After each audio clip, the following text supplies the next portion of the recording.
So it's very easy with direct deposit. We very much encourage people to have their Social Security or SSI direct deposited, yes. Okay. What's SSI? Supplemental Security Income. That's okay, what is that? That's a monthly cash needs-based assistance program that Social Security administers that's paid not out of FICA tax collections but out of general federal tax revenue. So it's kind of a social safety net program that we administer. So anyway, it's good to have learned about the savings on the prescription drug cost, and that's an important reason for us getting together. And but one of my favorite parts of when you come and visit, Jim, is looking at the mailbox and the mail bag, and people have written in with questions, and we're happy to get those questions. Yeah, without revealing any confidential names or so forth. I've seen some of the issues that people have written to Social Security about, and I will ask you about a few of those. Applying for Social Security. If a person is approaching retirement age, how far in advance should a person get the ball rolling? Well, we can take an application no more than 3 months in advance, but we always encourage people, to at almost whatever age they are, to be thinking about planning for retirement. But the general rule is not more than 3 months in advance to start the process for applying for Social Security. If you are able to go online, which is convenient and secure, the process might take a lot less than 3 months to complete, but not more than 3 months in advance can we do anything. Okay, say a person has a birthday in late spring, say May 15th. What's 3 months before May 15th?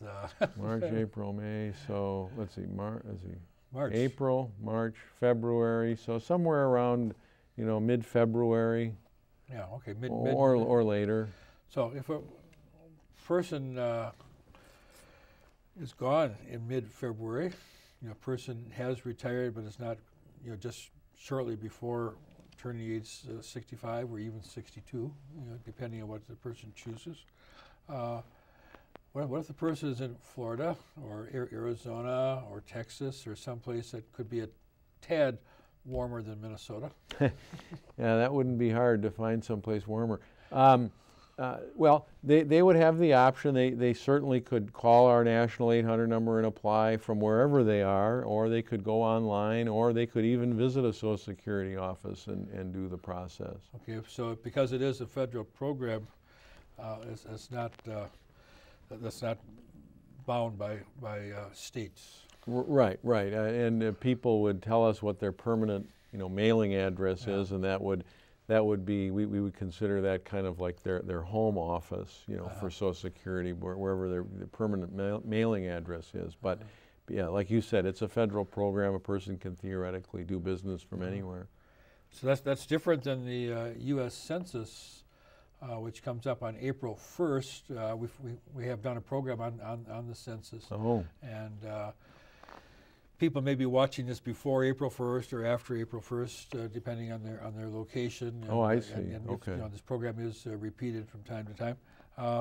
But there, Minnesota residents who are in Texas are encouraged not to sign up for the census in the place where they happen to be, because then they get counted for that state, and instead wait until they get back to Minnesota. Sure. But with Social Security, it does not make any difference.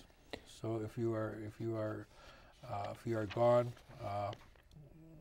either for the winter or you just happen to be gone for a week or so, you can just take care of it. Yeah. So let's see, we mentioned mentioned Part D with the Medicare prescription drugs ending on December 31st, as well advertised. What about people who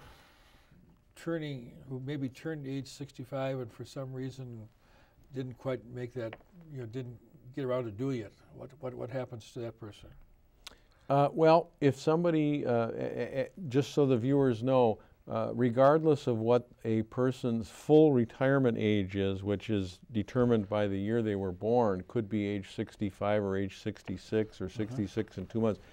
Medicare is still something that people need to be aware of at age 65.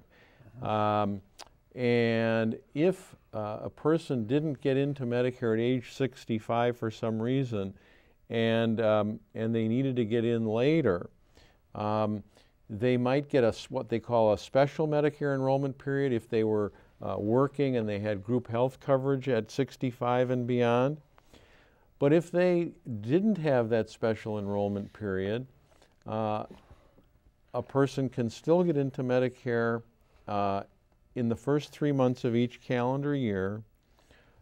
But if they are late, that is to say they should have gotten in earlier, then they may pay more for Part B, and it would not be effective until the following July. So our message is always that anybody, as they're getting close to 65 years old, we would encourage them to call Social Security and find out if they need to be doing anything about Medicare. Okay.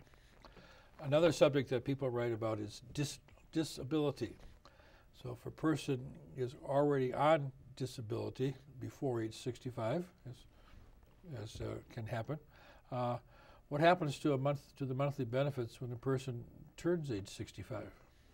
Well, most of the time, if somebody is on disability and they get close to or reach full retirement age, then the payment stays the same, but internally we don't consider it disability anymore, we consider it retirement. Now, at 65, a person who's on disability gets a new Medicare initial enrollment period. So if they had refused Part B while they were on disability at younger than age 65, they get another shot at it at age 65 to get on to Medicare.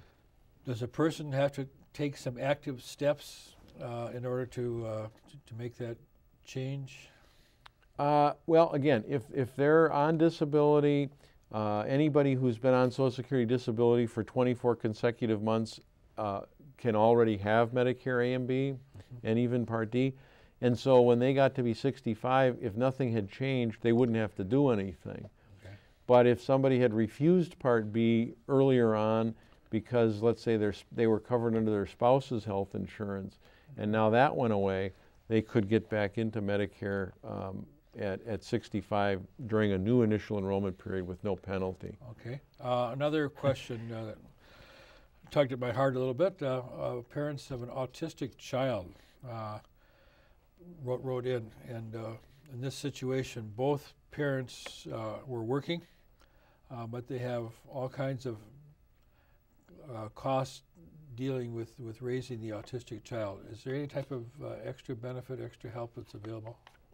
Well, we mentioned SSI earlier, and a child with a disability could qualify for SSI potentially depending on the child's own income, and if the child lives with parent or parents, the amount of the parent's income and assets would be deemed, part of that would be deemed to the child. So if you have a child with a disability who lives with the parents, I would encourage them to call Social Security to find out if their income and assets would allow payment of cash benefits of SSI to the child based on the child's disability. Okay. Now a quick 10-second question dealing with fraud. Does the Social Security Administration ever contact someone via email or telephone asking for their Social Security number?